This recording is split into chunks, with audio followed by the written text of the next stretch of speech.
Miss হবে না আপনার পছন্দের টিভি শো। দেখুন জি5 অ্যাপে একদম ফ্রি। নমস্কার নমস্কার, আমার নাম আবির চট্টোপাধ্যায়। নমস্কার আপনাদের সকলকে জি বাংলা সারেগামাপার এই মঞ্চে সুস্বাগতম। তোমাকেও ওয়েলকাম ওয়েলকাম ওয়েলকাম ওয়েলকাম। আচ্ছা আরাত্রিকা, আমরা দেখছিলাম এক্ষুনি যে এতদিন তুমি বললেও সেই ভিডিওতে যে তুমি পথে ঘাটে এতদিন গান গেয়ে বেরিয়েছো এবং তোমার এই গান গাওয়ার ভালোবাসা শুরু, গান গাওয়ার শুরু তোমার দাদুর হাত, আমার দাদুর হাত ধরে। আমি যখন ছোটবেলায় খুব গান গাইতে শিখছি, তখন আমার দাদু আমাকে এরকম গণসঙ্গীত শোনাতো, বলতো যে এটা তোল, তোর গলায় ভালো লাগবে। বুঝতে পারলাম যেগুলো মানুষের গান, প্রতিবাদের গান। আর কিছুক্ষণের মধ্যে ও সারেগামাপার গ্র্যান্ড অডিশনে প্রথম প্রতিযোগী হিসেবে ও গান গাইতে যাচ্ছে।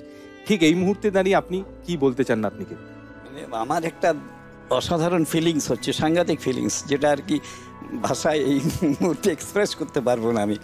কিন্তু যেটা এমনি বলতে পারি যে ওকে এই যে ছেলেবেলা থেকে যে গান ও শিখেছে আর কি, ছোটোর থেকে একেবারে যে গান, তখন 3.5-4 বছর বয়স থেকে ও হারমোনিয়াম গান করতে আরম্ভ করেছে।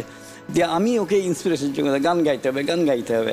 এই গান গাইতে যখন 9-10 বছর বয়স হয়ে গেল, তখন ওকে আমি আরও বলতে লাগলাম যে এই গান তো 9-10 বছর বয়সে তোমাকে আরও ভিন্ন ধরনের গান গাইতে হবে, ভিন্ন স্বাদের গান গাইতে হবে। একদমই ঠিক। এই গান শুধু গান নয়, এই গান মানুষের গান। এই গান কোথাও গিয়ে মানুষের কথা বলে। আরাত্রিকা, সবার আশীর্বাদ নিয়ে চলো আমরা এগিয়ে যাবো আমাদের মূল মঞ্চের দিকে।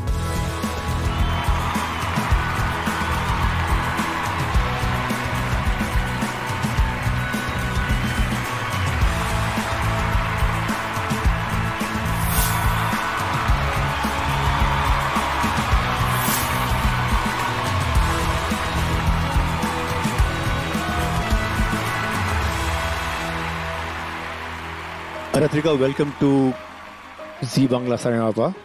Thank you sir. তোমার এভি দেখলাম, অ্যাবসলিউটলি আমি কি বলবো, আই এম স্টান যে গণসঙ্গীত যেটা ইউজুয়ালি খুবই রেয়ার হয়ে গেছে। হ্যাঁ, তুমি তোমার বয়সে, সরি বয়সের কথা, তুমি কোন ক্লাসে? আমার ক্লাস 9।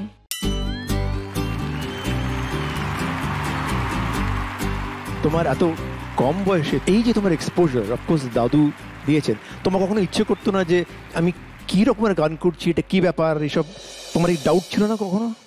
আসলে যখন আমি ছোটবেলাতে গান একটু শিখেছি, তখন আমার দাদু আমাকে বলতো যে তুই গানটা তোল, তোর গলায় ভালো লাগবে।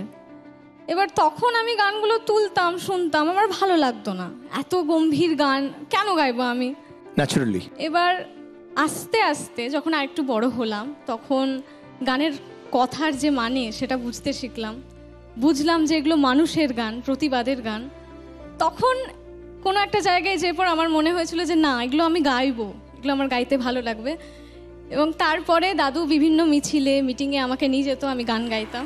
তোমার গল্পটা is very inspiring, very very inspiring. I am so happy এই সিজনটা শুরু হচ্ছে এরকম একটা আইডিওলজি দিয়ে, তোমার গান দিয়ে।